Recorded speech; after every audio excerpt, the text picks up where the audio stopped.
Hello everyone and welcome to Sunburned Albino's Tragic Pokedex Entries, where I discuss how much it would suck to be certain types of Pokemon based on what the Pokedex tells us about their terribly tragic lives. There will be 3 Pokemon per episode, and I'm going to go relatively in-depth, so let's start. Pokedex number 734, Young Goose. The Sun entry reads, "With its sharp fangs, it will bite anything. It did not originally live in Alola, but was imported from another region," Gen 8 confirmed. But the Moon entry is the telling part. It reads, "It wanders around in a never-ending search for food. At dusk, it collapses from exhaustion and falls asleep on the spot." The Pokemon database says that most of Young Goose's body is given over to its stomach, and its digestion process is incredibly quick, so it's always hungry. That means this Pokemon spends every waking moment of its life either eating food or starvingly questing for food. Most people eat before they get terribly hungry. Like, before you can really feel it, you're just like, I could eat, and then you eat. Young Goose is terribly hungry, and eating only provides momentary relief before becoming terribly hungry again, and it only ever falls asleep when every muscle in its body is poised to give out because it's been foraging from dawn to dusk. That sucks. Being a Young Goose sucks. If you're a Young Goose, you have never willingly chosen to sleep. To you, sleep is merely an inevitable obstacle, standing in the way of your next life-sustaining meal, that forces itself upon you when you have expounded all of your energy. If you're a Young Goose trainer, you better have an endless supply of beans, or your beloved invasive species is going to starve to death within a few hours. Young Goose is tragic. Pokedex number 739, Brawler.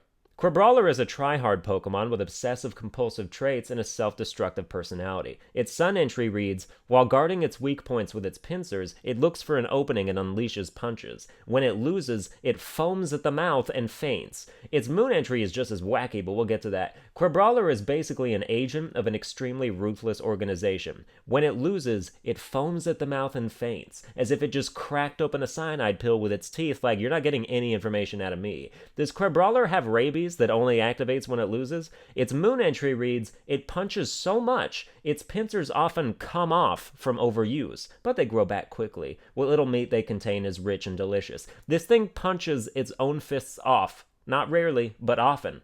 Sure, they grow back, but if your hand grew back, would you cut it off on a regular basis? That hurts. The Pokemon database says that Brawler hates to lose. It's driven to aim higher than its fellow Pokemon, not only in terms of social standing, but also just elevation-wise. Like, if you stand 2 Brawler next to each other at the foot of a mountain, they will both keep climbing slightly higher than each other out of compulsion until one of them reaches the top.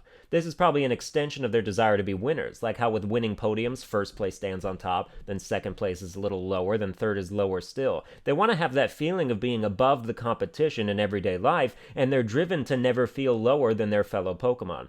This personality becomes even more tragic when you add in the fact that Brawler only evolves into Crabominable at Mount Lanakila, a place it never intended to end up during its quest to be the best, but it got perpetually lost in this snowy, unforgiving mountain, and only evolved out of necessity to stay alive and grow enough fur to endure the freezing temperatures. The Moon Dex for Crabominable says that it just throws punches indiscriminately now. So basically, furious and driven insane that it failed to achieve its dream, it's become a mindless Yeti creature in the mountains. That's like if every time Ash failed the Pokemon League, he turned into a hairy Bigfoot creature and roamed the forests wreaking havoc. Hell, maybe he does, and once he calms down, that's why he has to set off for a new region every time, to avoid the authorities.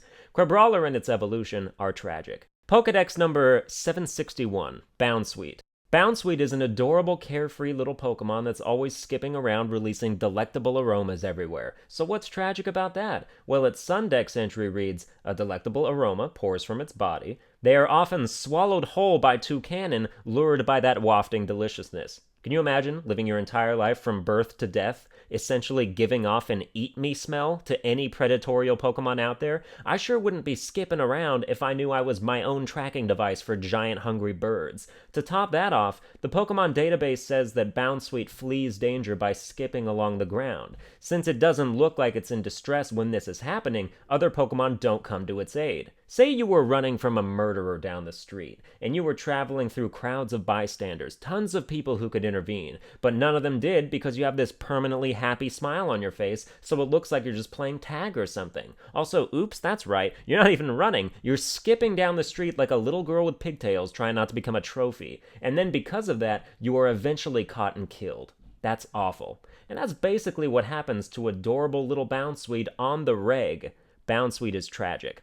Well, that's going to do it for this episode. I hope you enjoyed it. You can like, share, and subscribe for more. Also, feel free to leave comments about Pokemon I should do next. If you have any favorites, combing through 800 Pokedex entries is some other kind of work, so your suggestions are greatly appreciated.